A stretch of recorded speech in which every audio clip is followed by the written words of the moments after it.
Hello everyone, welcome to English class. My name is Intan Dewi Cahyawati, my class from 10 MIPA 5. I will presentation about narrative text. What is narrative text? Apa sih naratif itu? Let's start with the first set of slides.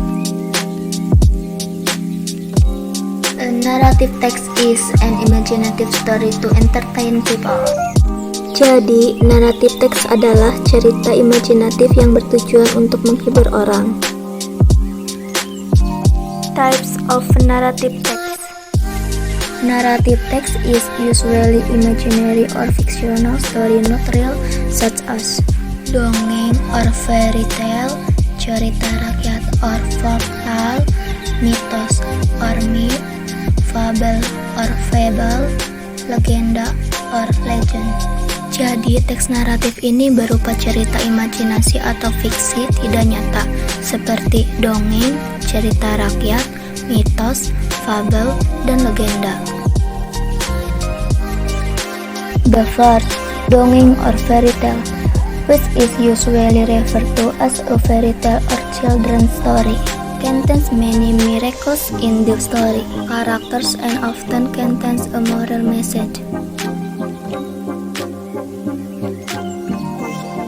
The second, cerita rakyat or folktale, a story that is told from generation to generation so that it becomes part of the tradition of a society. The third, mythos or myth. This mythical story is widely in the community and is generally considered a fictional story.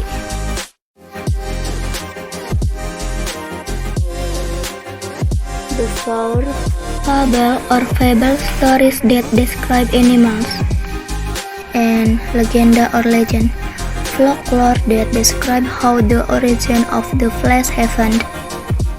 Jadi, jenis-jenis teks naratif itu adalah yang pertama, ada dongeng atau yang bisa disebut cerita anak-anak. Ini berisi banyak keajaiban pada tokoh-tokoh di ceritanya dan sering mengandung pesan-pesan moral. Yang kedua, cerita rakyat ini adalah sebuah cerita yang dituturkan turun-temurun sehingga menjadi bagian dari tradisi suatu masyarakat. Yang ketiga ada mitos. Cerita mitos ini banyak beredar dalam masyarakat dan umumnya dianggap sebagai cerita faktual. Yang keempat ada fabel, yaitu cerita yang menggambarkan tentang binatang-binatang. Dan yang terakhir, legenda, yaitu cerita rakyat yang menggambarkan bagaimana asal-usul suatu tempat itu terjadi. The social function or the purpose.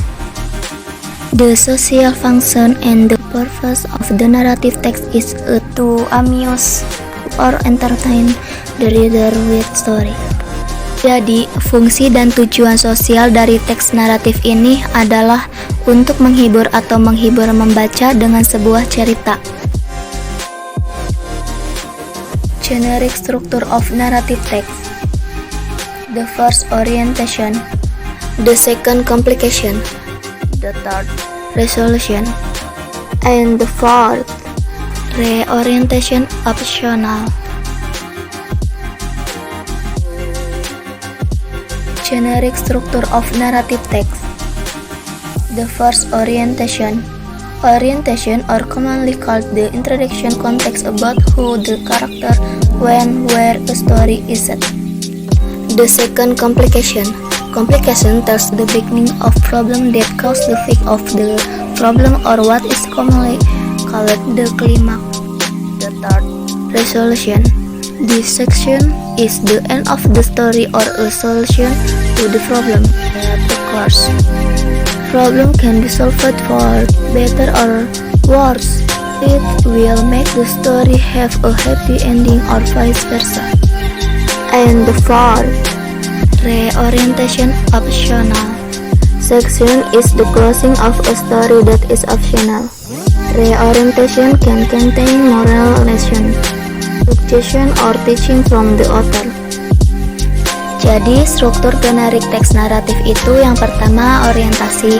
Orientasi atau biasa disebut pendahuluan ini diisi tentang siapa tokoh, kapan dan di mana sebuah cerita berlatar. Yang kedua, komplikasi. Komplikasi ini berceritakan awal masalah yang menyebabkan puncak masalah atau biasa disebut klimaks. Bagian ini biasanya melibatkan tokoh utama dalam cerita. Yang ketiga, solusi. Bagian ini menceritakan akhir dari cerita atau solusi dari masalah yang terjadi.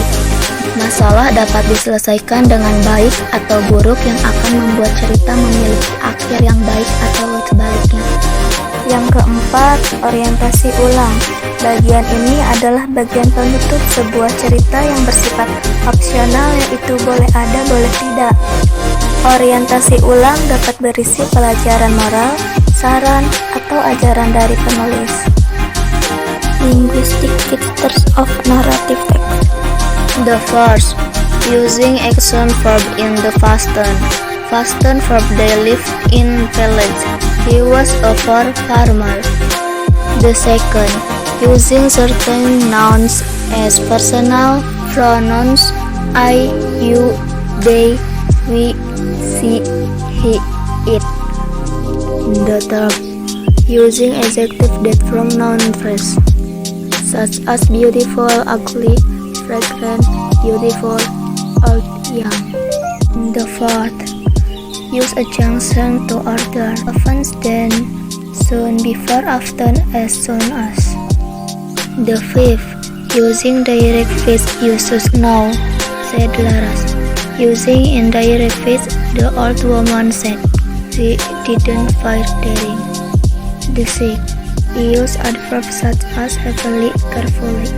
Jadi, ciri kebahasaan teks naratif yang pertama menggunakan kata kerja dalam bentuk lampau. Misalnya, mereka tinggal di desa, dia adalah seorang petani miskin, dan lain-lain. Yang kedua, menggunakan kata benda tertentu sebagai kata ganti orang seperti aku, kamu, mereka, kita, dia, dan itu. Yang ketiga, menggunakan kata sifat yang membentuk noun phrase seperti cantik, buruk rupa, harum, cantik, tua, dan muda. Yang keempat, menggunakan kata penghubung untuk mengurutkan kejadian seperti lalu, segera, sebelum, sesudah, dan lain-lain. Yang kelima, menggunakan ucapan langsung seperti kamu harus pergi sekarang, kata Laras. Menggunakan pidato tidak langsung, wanita tua itu mengatakan dia tidak menembakkan cincin itu.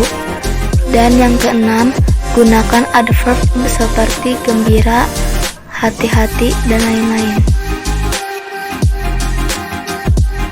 Berikut ini adalah contoh cerita naratif teks titled Snow White.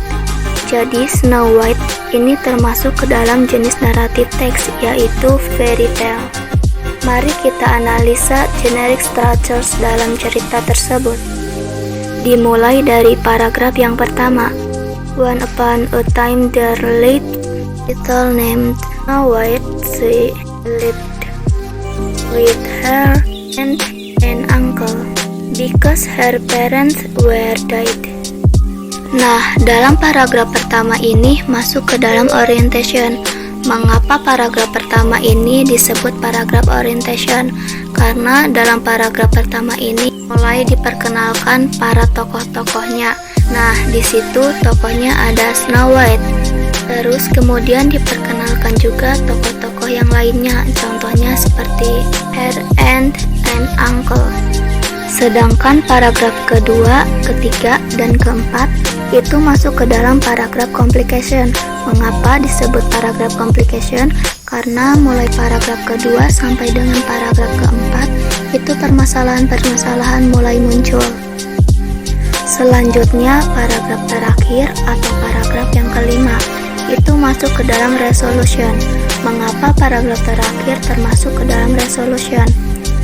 Karena di paragraf terakhir itu masalah sudah mulai terselesaikan dan bisa menyebabkan happy ending ataupun bad ending. Perhatikan di cerita Snow White ini, paragraf terakhir di kalimat terakhir itu ada Then Snow White and the seven dwarfs lived happily ever after. Jadi di situ ada akhir yang happy ending. Jadi setelah dianalisa dari cerita Snow White tadi, generic structure dalam cerita naratif teks tersebut terdiri dari 3. Yang pertama yaitu ada orientation, complication, dan resolution.